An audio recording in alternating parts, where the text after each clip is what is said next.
8, 7, 6, 5, 4.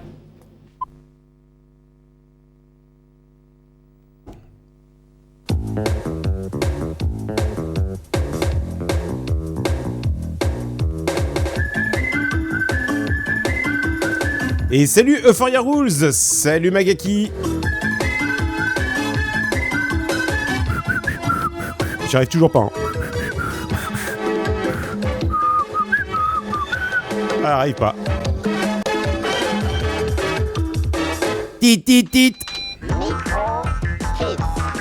Bonjour à tous. Salut Delphine. Ça y est, on l'a fait, on est à la 100e émission de Micro Kids. 100 émissions hebdomadaires, ça se fête, et pour fêter ça, on a décidé de remonter au tout début de l'histoire des jeux vidéo, en 1972, à la découverte des tout premiers jeux vidéo. Ce sera tout à l'heure dans Micro Kids, mais d'abord, fidèle aux traditions, voici Delphine dans la réponse aux jeux cachés. Il s'agissait du choix numéro 2, Ariel in the Little Mermaid de Disney sur Mega Drive. Bravo. Ça va, c'était facile. Ils remportent des points sur leur carte multipoints.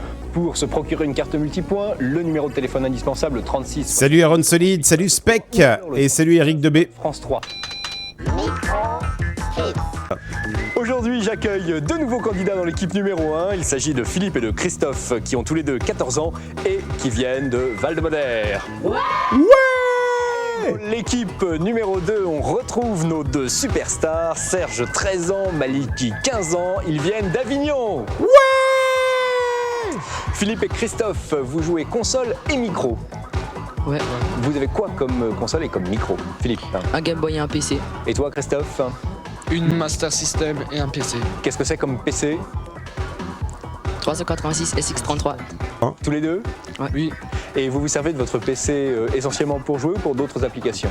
Philippe? Pour jouer. Oui. Et toi, Christophe? Pour jouer de la programmation. Et de la programmation, dans quel langage? Basique.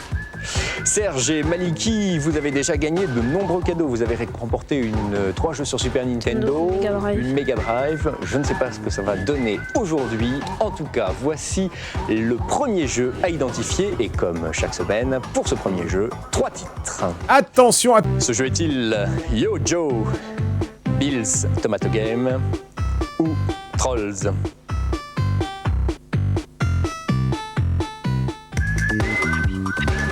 Serge. Bill Tomato. Bill Tomato.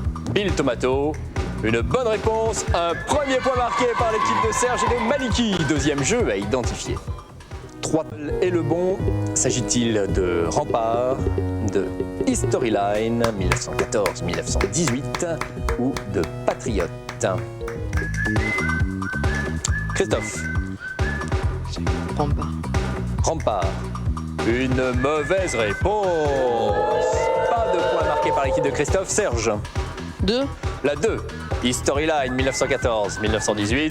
Une bonne réponse. Un deuxième point marqué par l'équipe. Bravo. Bravo, bravo. Ils sont décidément très forts. Troisième et dernier jeu. Attention. Est-ce que Christophe va réussir à sauver l'honneur?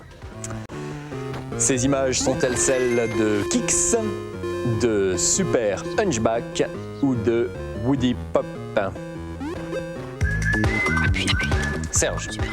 Super Hunchback. Super Hunchback sur Game Boy, un jeu de océan. Une troisième bonne réponse. Ouah, Serge. Il est bon. Et de Maliki qui remporte haut la main cette première manche. Ouais. Après l'actu, ne manquez pas la première partie de l'histoire des jeux vidéo.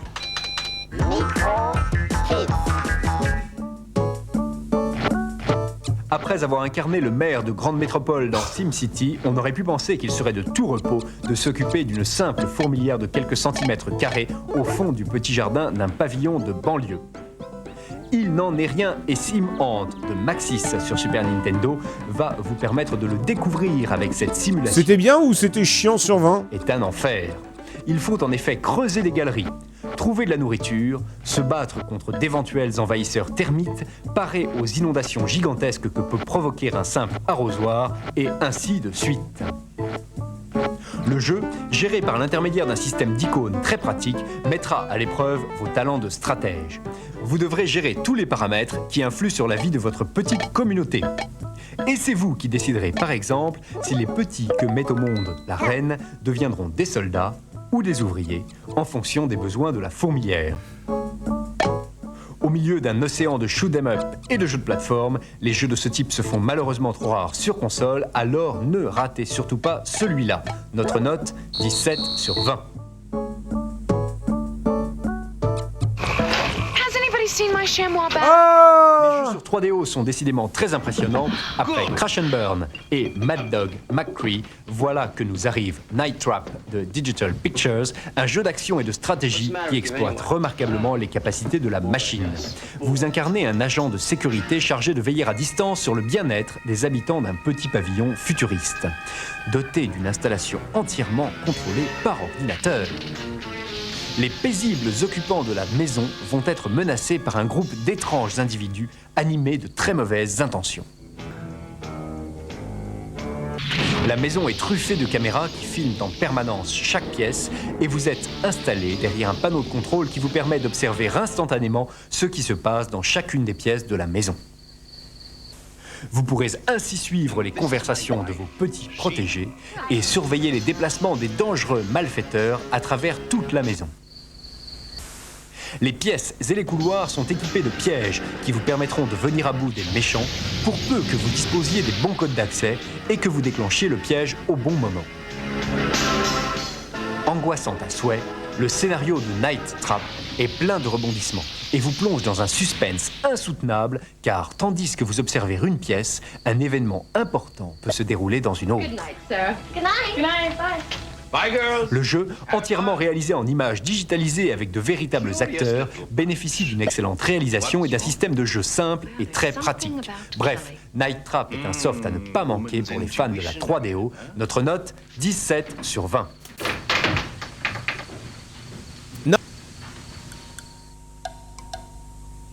Voici Quest for Glory Shadows of the Darkness, un jeu de Sierra sur PC.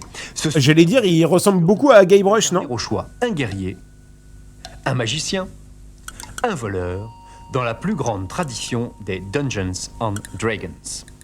Et il ressemble quand même un peu à Guybrush, non? La grande nouveauté vient du fait que le scénario variera considérablement en fonction du personnage que vous aurez choisi. Bah Guybrush ou Guybrush. Par exemple, le magicien utilisera ses pouvoirs pour créer des boules de feu. Non mais ils ont repompé les assets, c'est pas possible. Un silex et une dague, à l'aide desquelles il réussira à allumer un feu.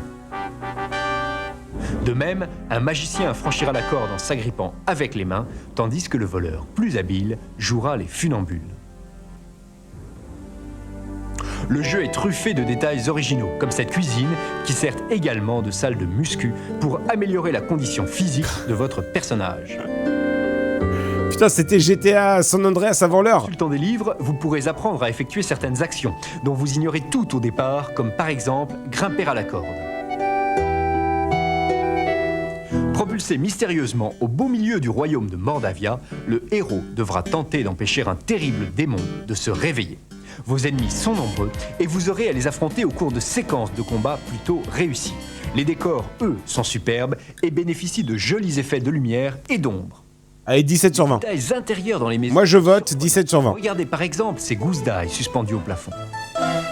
Des gousses d'ail? Quant au système de jeu entièrement géré à la souris par l'intermédiaire d'une série d'icônes, il s'avère extrêmement pratique. Ajoutez à cela des musiques remarquables. Ah, on frôle le 18, hein. Salut Magic! Et vous obtenez un jeu d'aventure fascinant, plein de trouvailles et doté d'une ambiance exceptionnelle. Waouh! Son excellente note, 18 sur 20. Bien joué!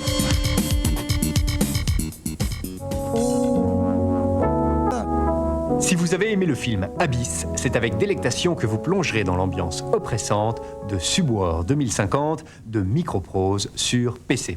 À vous. Claustrophobe s'abstenir, cette simulation futuriste se déroule entièrement dans les noires profondeurs de l'océan. En l'an 2050, les océans sont devenus une des principales sources d'énergie et de nourriture. Ah. De puissantes corporations se disputent la domination de ces ressources en s'affrontant à l'aide de sous-marins futuristes puissamment armés. Merci Hamster, bienvenue! De ces corporations et vous allez devoir effectuer à bord de divers appareils une série de missions de difficulté croissante. Le jeu entièrement réalisé en 3D est d'une beauté à couper le souffle. Les fonds sous-marins sont superbes et pleins de détails et les vaisseaux bénéficient d'effets de texture remarquables. Ouais, ça commençait à venir à la 3D. Hein. La lumière est elle aussi d'un incroyable réalisme et vous pourrez même apercevoir la lueur trouble des phares de la plupart des véhicules subaquatiques. Des bruitages étouffés renforcent encore l'impression d'être à des centaines de mètres sous la surface de la mer.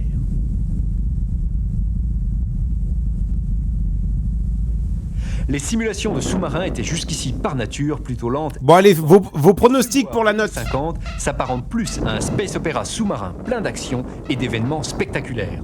Allez, moi je vote un petit 16 sur 20 moi. Se précipiter dessus, Subwar 2050 ne les décevra pas. Notre note, 16 sur 20. Mais tu le sens.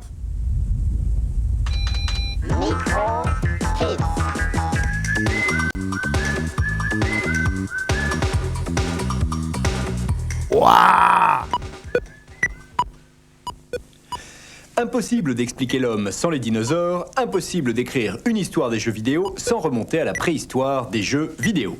Ce fut une ère de noir et blanc, comme au cinéma. De petits rectangles blancs avaient la lourde responsabilité de symboliser tout un univers de jeux et d'exploits. L'inventeur des jeux vidéo s'appelle Nolan Bushnell. Pong fut son premier titre qu'il installa sans trop y croire dans le snack le plus proche de chez lui. 24 heures après, coup de téléphone, le jeu ne marchait plus. Panique, retour de la machine, diagnostic, il y avait tellement d'argent dedans que le système était bloqué. C'était parti, on était en 1972. Suivront tennis, football, pelote basque. Il fallait beaucoup d'imagination pour les distinguer les uns des autres, mais le public en redemandait. Tout petit. Atari, la firme créée par Nolan Bushnell, embaucha 2 ingénieurs prometteurs, messieurs Jobs et Wozniak. Ceux-ci resteront dans l'histoire avec un grand H. Ils sont les inventeurs de Breakout. Il s'agissait, toujours avec la raquette rectangulaire héritée de Pong, de casser consciencieusement un mur de briques. Le jeu eut tellement de succès que Jobs et Wozniak purent s'établir à leur compte et créer une PME qu'ils appelèrent Apple. Du coup, sur l'Apple II de Jobs et Wozniak, de jeunes Américains se mirent à créer tous azimuts. Decathlon proposait déjà une représentation plus réaliste du sport et permit accessoirement à une autre petite PME d'accéder à une certaine notoriété sous le nom de Microsoft. Cela dit, la vague des jeux vidéo ne commença réellement à déferler qu'avec la conquête des étoiles. Space Invaders envahit les cafés européens vers 1978. Suivi de Galaxian qui donnait plus de mobilité au vaisseau du joueur.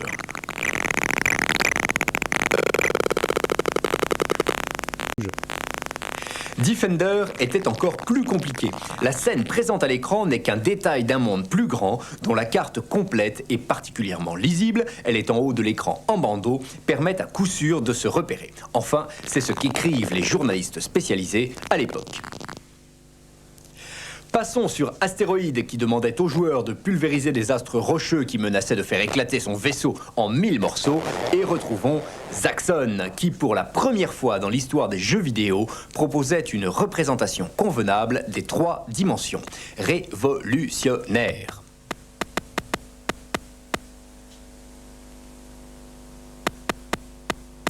Si la science-fiction était bien la principale source d'inspiration de la fin des années 70, elle n'était pas la seule. Pac-Man proposait d'animer un être imaginaire, petit disque vorace, qui livrait un combat sans merci et plein de ruses à des fantômes. Le succès fut énorme. En France, un livre de plus de 100 pages d'astuces voyait le jour. Les Américains, eux, créaient le Pac-Man Memorial Day pour célébrer correctement leur héros national. Des créatures étranges comme Pac-Man aux vrais animaux, il n'y avait qu'un pas plus vite franchi. Ah, les vrais animaux, c'est quoi? Un pingouin, roi de la glissade de blocs de glace de ses ennemis.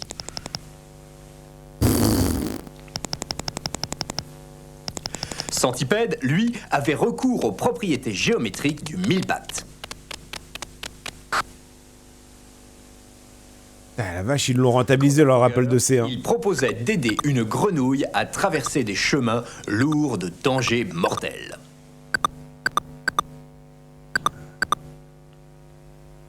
C'était pas la bande originale qui l'étouffait le jeu. Hein. Patatrac, Mario fut.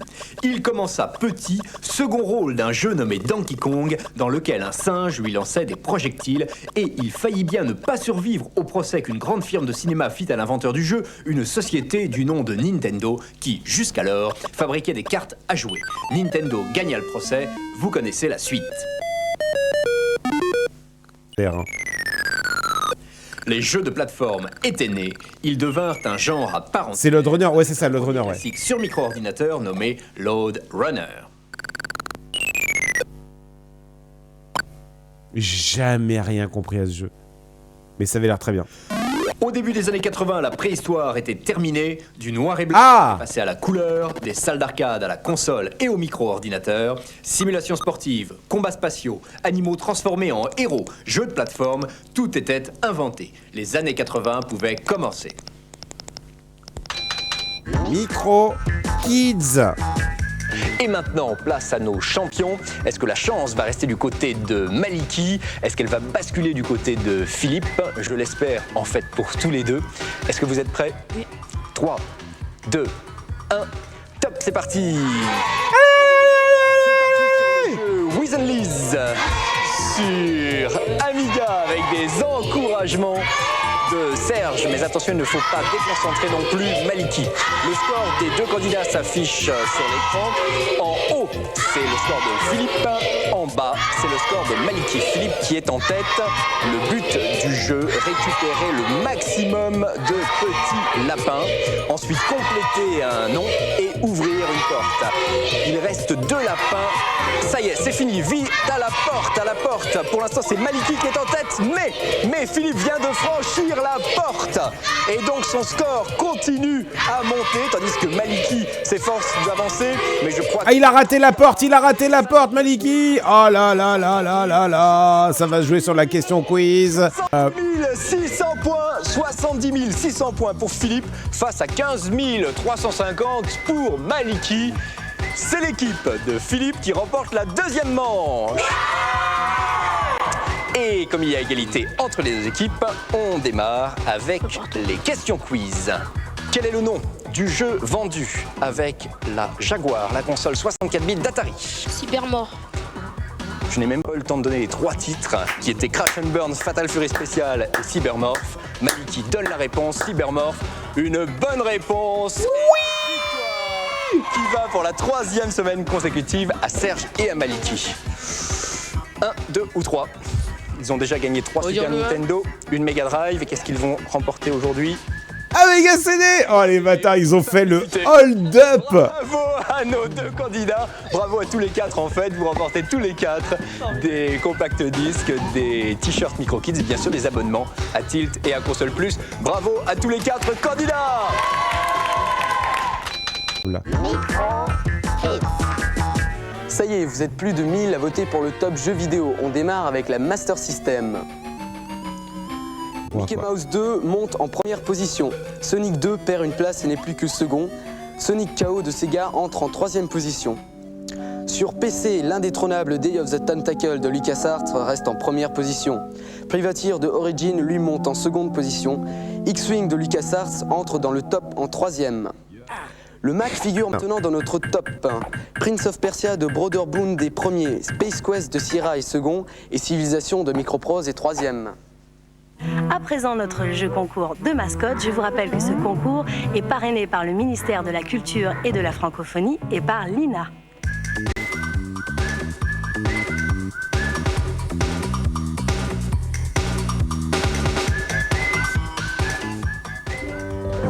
Et c'est l'auteur de cette dernière mascotte qui remporte un kit Creative Labs pour sur PC. À présent, pour les passionnés de graphisme qui veulent nous envoyer leur mascotte, je vous rappelle notre adresse MicroKids Tilt Console Plus, 913 rue du Colonel Avia, 75 015 Paris. Préparez vos cartes multipoints, c'est le moment pour vous de jouer à notre jeu caché. Voici les 3 propositions du jour. Choix numéro 1, Veil of Darkness. Choix numéro 2, Lost in Time. Oh! Choix numéro 3, Shadow of the Comet. Vous retrouverez la deuxième période de l'histoire des jeux vidéo dans un mois et dans MicroKids. Maintenant, on retrouve une démo qui tourne sur Atari ST. Bravo à ces auteurs qui ont entendu nos appels désespérés à d'autres démos que sur Amiga. La démo d'aujourd'hui s'appelle Brain Damage et c'est Agression et Cruise qui l'ont conçue. On la regarde à la semaine prochaine pour la 101e de MicroKids. Jouez bien. Bye bye.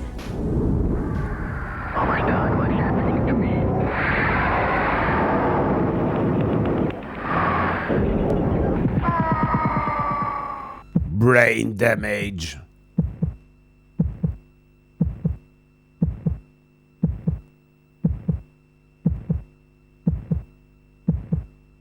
On se fait chier avec les démos Atari un peu, non?